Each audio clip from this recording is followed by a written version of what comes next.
কি বলবেন? এই যা বলেছি আমি দেখে বিজেপি কি বলবেন?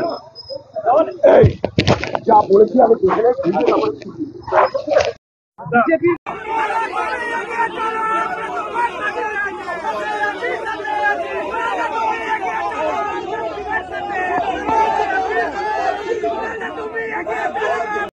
একটা কথাই ওকে বলা যায়, ও তোর কোন কোন জায়গা বাথা রে মেজো কাঁথির মেজো খোকা, তোর কোন কোন জায়গা বাথা। এমনিতেই বঙ্গ রাজনীতি উত্তাল থাকে, তার উপরে আবার ভোটের মরশুম, এ যেন গোদের ওপর বিস্ফোরা, একের পর এক খবর, আর কোনটা সত্যি কোনটা সাজানো এ নিশ্চিতভাবে বোঝা বড় মুশকিল। অধীর রঞ্জন চৌধুরী বলছেন তৃণমূলের থেকে বিজেপিকে ভোট দেওয়াই ভালো। তার উপরে যখন সাংবাদিকরা এই সম্পর্কে তার প্রতিক্রিয়া জানতে চেষ্টা করছেন, তখন সাংবাদিকদের উপর চড়াও হচ্ছেন লোকসভার বিরোধী দলনেতা। অন্যদিকে আবার কুণাল ঘোষ তার অপসারণ প্রসঙ্গে একদিকে বলছেন কতই রঙ্গ দেখি দুনিয়ায়, পরক্ষণেই আবার কেঁদে কেটে বলছেন যে মমতা দি অভিষেক বন্দ্যোপাধ্যায় একদিন ঠিক ভুল বুঝবেই, আমি তৃণমূল কংগ্রেসেই রয়েছি। অন্যদিকে হঠাৎ করেই মাননীয় রাজ্যপালের নামে একেবারেই বিস্ফোরক অভিযোগ আনলেন সম্মানীয়া এক মহিলা, এবং সেই ঘটনা প্রমাণ করার আগেই মিডিয়া, বিশেষ করে এবিপি আনন্দ, একেবারেই দেখলাম কালকে সন্ধ্যে থেকে রাত পর্যন্ত তেড়ে ফুড়ে রাখলেন যে এই ঘটনা সত্য, কার্যত প্রমাণের একটা আপ্রাণ চেষ্টা তাদের তরফ থেকে যেন কোথাও লক্ষ্য করা গেল। আর ওদিকে বিরোধী দলনেতা আবার মনে করিয়ে দিলেন গতকালই ছিল 2 তারিখ, আর 2021-এর 2 তারিখই হচ্ছে মাইলস্টোন, যেদিন তৃণমূল কংগ্রেসের সুপ্রিমো মমতা বন্দ্যোপাধ্যায়কে নির্বাচনে পরাজিত করেছিলেন নন্দীগ্রামের মাটিতে দাঁড়িয়ে। আর এই সমস্ত বিভিন্ন তথ্য আপনাদের সামনে তুলে ধরবো। নমস্কার, welcome to simple as ABC. আপনাদের সকলকে স্বাগত জানিয়ে শুরু করছি আজকের বিশেষ খবর। দেখুন, এমনিতেই উত্তাল গরম পড়েছে, তার উপরে আবার রাজনীতির এই চড়া উত্তাপ সত্যি পশ্চিমবঙ্গবাসীর প্রাণ ওষ্ঠাগত। মমতা বন্দ্যোপাধ্যায় মুর্শিদাবাদে জনসভা করলেন গত পরশুদিন, এবং সেখান থেকেই হঠাৎ করে কি এমন ঘটলো, তিনি বলে উঠলেন যে আগে ওদের বসাও, তারপরে আমি বক্তব্য শুরু করব। এই বলে টানা 10-15 মিনিট সভামঞ্চের ঠাঁই দাঁড়িয়ে থাকলেন মুখ্যমন্ত্রী মমতা বন্দ্যোপাধ্যায়, একটি কথা না বলেও। কি হয়েছিল ঘটনা দেখাই আপনাদের। তপ্ত গরমে দীর্ঘ দাবানলে জ্বলতে মানুষ এখানে এসে উপস্থিত হয়েছেন। আমি আপনাদের বলি, দেখো ইন্দ্রনীল, আগে তোমরা যদি দুটো হ্যাঙ্গার করতে না পারো, স্বরূপময় তোমাদের বলবো এই জায়গাটা অনেকটা ফাঁকা আছে, যেখানে হ্যাঙ্গার আছে এখানে মেয়েদের ডেকে এনে বসাও, তারপরে আমি মিটিং করব।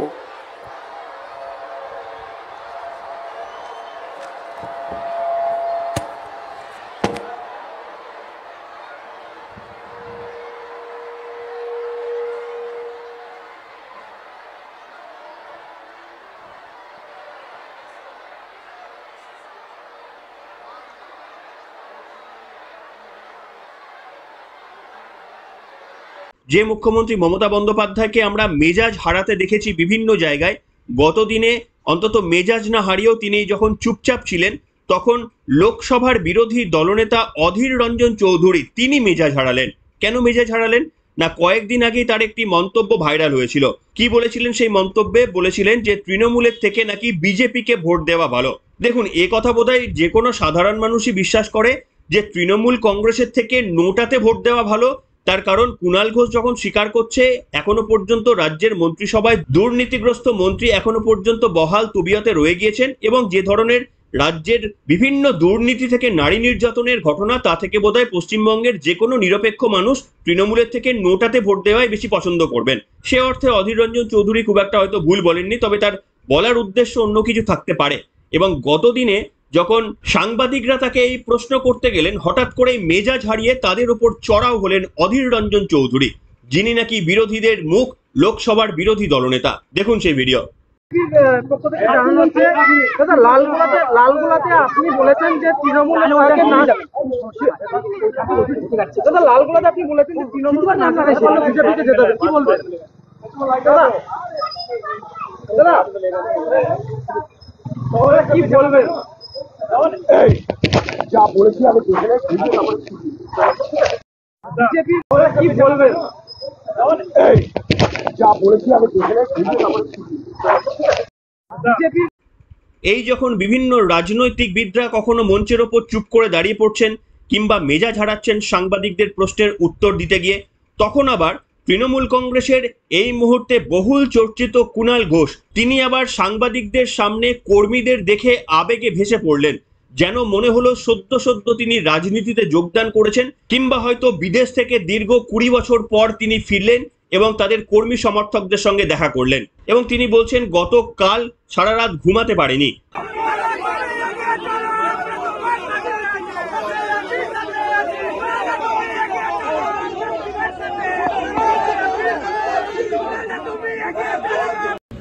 একটা জিনিস জেনে রাখুন, কুণাল ঘোষের কোনোদিন পদ লাগেনি, পদ নয় পথে আছি।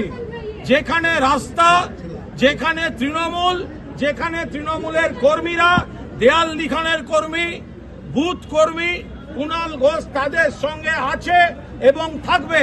এবং আজ না হলে কাল মমতা দি আর অভিষেক এগুলো অনুধাবন করবেন, বুঝবেন। এই আত্মবিশ্বাস নিয়ে এই দলটা চালিয়ে যাব। আচ্ছা, ঘটনাটা কি হয়েছে বলুন তো? কুণাল ঘোষ নাকি উত্তর কলকাতার একটি রক্তদান শিবিরের মঞ্চে গিয়েছিলেন এবং সেখান থেকে তিনি দাবি করেছিলেন যে এই নির্বাচনে যেন একটাও ছাপ্পা ভোট না পড়ে, সববার ভোট যেন সবাই দিতে পারে। একটা ভোট যেন মানুষের ইচ্ছার বাইরে কোনো বুথে কোনো অবস্থায় না পড়ে, বাকি মানুষের উপর ছেড়ে দিন। কুণাল ঘোষ এতদিন পর যখন গণতন্ত্রের কথা বললেন তখন তৃণমূল কংগ্রেস গেলেন চোটে। আর কুণাল ঘোষও বলিহারি, আরে তৃণমূল কংগ্রেসের মধ্যে থেকে গণতন্ত্রের কথা বলেন, আপনি বলছেন যে ভোট লুট করবেন না, আর আপনি মনে করছেন রাজ্যের শীর্ষ নেতৃত্ব আপনার এই কথা মেনে নেবে। জানি না এই কারণেই কিনা, কিন্তু কুণাল ঘোষকে একেবারেই সরিয়ে দেওয়া হলো। কুণাল ঘোষের অপরাধ কি? এতদিন তিনি গালিগালাজ করছিলেন, শুভেন্দুর বাপ্পাপান্ত করছিলেন, একেবারে বিলো দ্য বেল্ট আক্রমণ করছিলেন। তখন শীর্ষ নেতৃত্ব, তৃণমূল কংগ্রেসের এথিক্স কমিটি, তারা সবগুলোই ঠিক মনে করেছেন। একটা কথাই ওকে বলা যায়, ও তোর কোন কোন জায়গা বাথা রে মেজো কাঁথির মেজো খোকা, তোর কোন কোন জায়গা বাথা কাঁথির মেজো খোকা। 355, 356 ক্ষমতা থাকলে আগে ওটা মণিপুরে করে আসুক। কিন্তু কুণাল ঘোষ যেদিন মনে করলেন যে প্রত্যেকটা মানুষের ভোট যেখানে চাইবেন সেখানেই পড়া উচিত, কোনো রকমের ভোটে কারচুপি না হওয়া উচিত, ঠিক কাকতালীয় হলেও সেই ঘটনার পরের দিনই কুণাল ঘোষকে সাধারণ সম্পাদকের পদ থেকে সরিয়ে দিল তৃণমূল কংগ্রেস। তবে জানি না মানুষ এত অনুগত হয় কিনা। হ্যাঁ, অন্যান্য অনেকেই অনুগত হয় এতটা, তবে মানুষ এত অনুগত হয় কিনা জানি না। তার কারণ কুণাল ঘোষ বারবার বলেন যে আমাকে জেলেই রাখো আর আমাকে মারো, ধরো, যা করো, আমাকে পদ দাও, আমাকে বহিষ্কার করো, আমাকে গালিগালাজ করো, আমাকে যা কিছু করো, আমি তৃণমূল কংগ্রেস ছাড়ছি না।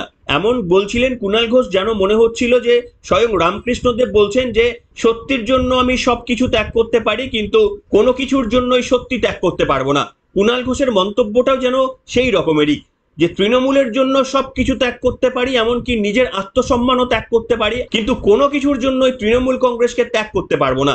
এই ধরনের ভক্তি যদি বোধহয় ঠাকুরকেও কেউ দেখাতেন তাহলে নিশ্চিতভাবে এতদিন বোধহয় ঠাকুরের দর্শন পেয়ে যেতেন কুণাল ঘোষ। কুণাল ঘোষ আরও একটি বিস্ফোরক বক্তব্য বলেছেন। কুণাল ঘোষ আবার শুভেন্দু অধিকারীর প্রশংসা করেছেন, যে কুণাল ঘোষের প্রতিনিয়ত কাজ ছিল দুবেলা কোন কোন বিভিন্ন ধরনের ভাষা রয়েছে, কুকথা রয়েছে, সেই ভাষাগুলো নিয়ে এসে বিলো দ্য বেল্ট আক্রমণ করা, শুভেন্দু অধিকারীকে একেবারেই মারাত্মকভাবে আক্রমণ করা। এটা কুণাল ঘোষের রোজ নামচার একটি অংশ ছিল। যাকে ইঙ্গিত করে বলা হচ্ছে, ইঙ্গিত কেন ভাই? দম থাকলে নাম বলো। আমি তো বলছি শুভেন্দু চোর, তোলাবাজ, মিথ্যাবাদী, দলবদলু। শুভেন্দুর যদি দম থাকে শব্দগুলো অভিষেকের নামের পর বলে দেখা। আমি শুভেন্দু অধিকারীকে দলের অন্যতম সাধারণ সম্পাদক হিসেবে চ্যালেঞ্জ করছি। আমি বলছি শুভেন্দু চোর, শুভেন্দু তোলাবাজ, শুভেন্দু সারদা থেকে টাকা তোলার অভিযোগ। একটা কথাই ওকে বলা যায়, ও তোর কোন কোন জায়গা বাথা রে মেজো কাঁথির মেজো খোকা, তোর কোন কোন জায়গা বাথা। সেই কুণাল ঘোষ আবার হঠাৎ করে সম্বিত ফিরে বলছেন প্রশংসা করে, বিরোধী দলনেতা শুভেন্দু অধিকারীকে দেখে শিখুন, গোটা পশ্চিমবঙ্গ তিনি দাপিয়ে বেড়াচ্ছেন। হঠাৎ করেই যেন কুণাল ঘোষ রাজনীতিতে জন্ম নিলেন। এতদিন পর্যন্ত তিনি যে ছিলেন তার মুখে কোনোদিন এই ধরনের আভাস শোনা গিয়েছে? তাহলে কি এমন ঘটলো কুণাল ঘোষ, আপনি হঠাৎ করে এই বক্তব্য বলতে শুরু করলেন? তার মানে আপনি মুখপাত্র হয়ে যে ধরনের বক্তব্যগুলো বলেন সেগুলো অসত্য। আপনাকে বলতে হয় তাহলে আপনি স্বীকার করুন যে আপনি এতদিন ধরে অসত্য বক্তব্য দিয়ে গেছেন, আর না হলে এখন বলুন যে আপনি এখন দ্বিচারিতা করছেন শুভেন্দু অধিকারী সম্পর্কে আপনার আগের বক্তব্যগুলো সত্যি। তবে শুভেন্দু অধিকারী কি বলছেন? শুভেন্দু অধিকারী কিন্তু প্রতিক্রিয়া জানিয়েছেন যে শুভেন্দু অধিকারী কুণাল ঘোষ সম্পর্কে কোনো প্রতিক্রিয়া দেন না। সেই শুভেন্দু অধিকারীও কিন্তু কুণাল ঘোষের প্রতিক্রিয়া কিছুটা হলেও পরোক্ষভাবে দিয়েছেন। তিনি বলছেন যে আগে আপনি বলুন, আপনি আমার এবং আমার পরিবারকে আক্রমণ করতে গিয়ে যে সমস্ত শব্দবন্ধ ব্যবহার করতেন, যে ভাষায় গালিগালাজ করতেন, এইগুলো কি আপনার নিজের, না আপনাকে কেউ শিখিয়ে দিয়েছিল? আপনাকে কি শীর্ষ নেতৃত্ব শিখিয়ে দিয়েছিল? সেই উত্তরটা আগে দিন, তারপরে আপনার কথার ব্যাখ্যা আমি দেবো। কি বলেছিলেন বিরোধী দলনেতা শোনাই আপনাদের। দলনেতা কিরম হয়? শুভেন্দু যেখানে যায় নিজের এলাকা সামলাতে পারে। আমি দেখুন, আমি ওনার বক্তব্যে কোনোদিন কাউন্টার দিই না। আপনি আমার অবস্থান জানেন, আমার অবস্থানের পরিবর্তন এখন যে হয়েছে তা নয়। এটা আমি আশা করব উনি যেভাবে আমাকে, আমার পরিবারকে, ব্যক্তিগতভাবে আমাকে যেসব কথা বলেছেন, এগুলো উনার ব্যক্তিগত মত না মমতা ব্যানার্জির স্ক্রিপ্টটা তিনি পাঠ করেছেন, এইটা প্রকাশ্যে আনুন, তারপরে উনার সম্পর্কে বলবো। আর আজকে এমন একটা দিনে তৃণমূলের বিদায়ী মুখপাত্র এ কথাটা বলেছেন, আজকের দিনেই 2রা মে তৃণমূলের মালিক মমতা ব্যানার্জি আমার কাছে 1956 ভোটে হেরে কম্পার্টমেন্টাল মুখ্যমন্ত্রী হয়েছে। শুনলেন বন্ধুরা, এবার সব শেষে একটি বক্তব্য বলে আজকের পর্ব শেষ করব। সেটা আপনারা জানেন যে রাজ্যপালের বিরুদ্ধে যে মারাত্মক শ্লীলতাহানির অভিযোগ উঠেছে তা নিয়ে পুলিশ প্রশাসন অভিযোগ পাওয়া মাত্রই একেবারেই তদন্ত প্রক্রিয়া কার্যত শুরু করে ফেলেছে এবং তারা সর্বৈবভাবে কিন্তু ব্যস্ত হয়ে গিয়েছে। যে রাজ্য প্রশাসন এইভাবে একজন সম্মানীয় মহিলার অভিযোগের ভিত্তিতে এতটা তৎপরতা দেখালেন, নিশ্চিতভাবে সঠিক জায়গায় তৎপরতা দেখিয়েছেন। 100 বার এই ধরনের সেন্সিটিভ জায়গায় তৎপরতাই দেখানো উচিত। সেই রাজ্য প্রশাসনের আবার অন্যদিকে ভূমিকা দেখলে আপনারা চমকে যাবেন। দেখুন খবরের শিরোনাম, পার্থ চট্টোপাধ্যায়ের এমন প্রভাব, মুখ্য সচিবের কলম উঠছে না, প্রাতিষ্ঠানিক ষড়যন্ত্র নিয়ে ভৎসনা হাইকোর্টের। কলকাতা হাইকোর্ট পর্যন্ত মন্তব্য করেছেন পার্থ চট্টোপাধ্যায়ের জামিন সংক্রান্ত মামলায় যে একটা প্রাতিষ্ঠানিক ষড়যন্ত্র হয়েছে। কেন কথা বলছেন তার কারণ, রাজ্যের মুখ্য সচিব বিপি গোপালিকাকে গত 4 মাস ধরে কলকাতা হাইকোর্ট বলছে যে আপনি আপনার মতামত জানান যে সিবিআই কি তদন্ত করতে পারবেন পার্থ চট্টোপাধ্যায়ের বিরুদ্ধে। এটা একটা অফিসিয়াল পারমিশন নিতে হয় মুখ্য সচিবের কাছ থেকে। মুখ্য সচিব না বললে সিবিআই তদন্ত করতে পারেন না। সেক্ষেত্রে ইনি হ্যাঁ বা না যে কোনো কিছু বলতে পারেন, কিন্তু মুখ্য সচিবকে গত 4 মাস ধরে তলব করেছে কলকাতা হাইকোর্ট। 3 বার বিভিন্ন ডেট দিয়ে তাকে তলব করা হয়েছে, প্রত্যেকবার কিন্তু হাজিরা এড়িয়ে গিয়েছেন। কলকাতা হাইকোর্ট বলছে যে আপনাকে তো জোর করছি না, আপনি তদন্তে হ্যাঁও বলতে পারেন নাও বলতে পারেন, আপনার মতটা শুধু এসে জানান। তা সত্ত্বেও কিন্তু তিনি মত জানাচ্ছেন না। আর এটা দেখে বিচারপতিরা বলছেন যে পার্থ চট্টোপাধ্যায় কতটা প্রভাবশালী ভাবুন, জেলে বসে রয়েছেন, তা সত্ত্বেও এখনো পর্যন্ত তার বিরুদ্ধে রাজ্য প্রশাসন তদন্ত করতে পারবে কিনা এই অনুমতিটা পর্যন্ত মুখ্য সচিব দিতে পারছেন না, তিনি নাও বলতে পারছেন না। এবং এ নিয়েই পর্যবেক্ষণে প্রাতিষ্ঠানিক দুর্নীতি সম্পর্কে আলোচনা করেছেন বিচারপতিরা। এবার আপনারা বলুন যে আমাদের এই রাজ্য প্রশাসন কোথায় তৎপর হয় আর কোথায় তৎপর হয় না। যে সমস্ত ঘটনাগুলিতে হয়তো বিরোধীদের একটু বেকায়দায় ফেলা যায় বা বিরোধীদের একটু নাম খারাপ হতে পারে, সেই সমস্ত ঘটনায় কিন্তু পুলিশ একেবারে স্বতঃপ্রণোদিতভাবে সমস্ত উজাড় করে নিজেদের কর্তব্য পালন করেন। নিশ্চিতভাবে সেটা তাদের করা উচিত। আর অপরদিকে এমন কোনো ঘটনা, সেটা যত ছোট থেকে যত বড়, এমনকি কলকাতা হাইকোর্টের নির্দেশও থাকুক না কেন, যদি সেটা রাজ্য সরকারকে একটু বিপদে ফেলতে পারে, এই ধরনের ঘটনা বা অস্বস্তিতে ফেলতে পারে, এই ধরনের যদি ঘটনা হয়, তাহলে আমাদের এই রাজ্য প্রশাসন সেখানে একেবারেই নিরুত্তর। আর এরপরে আপনারাই বিবেচনা করে দেখুন যে কতটা নিরপেক্ষ রাজ্য প্রশাসনের ভূমিকা পালন করছেন আমাদের মমতা বন্দ্যোপাধ্যায়ের সরকার। আর তারপরেই বিবেচনা করে আপনাদের প্রথম এবং শেষ যে অধিকার, সেটা হচ্ছে ভোটের অধিকার, সেখানেই আপনারা আপনাদের সিদ্ধান্ত নেবেন। এর থেকে আর নতুন কি বলার রয়েছে? যা কি বলবেন আপনারা লিখে জানাবেন আপনাদের মন্তব্য। এখনকার মতো এখানেই শেষ করলাম।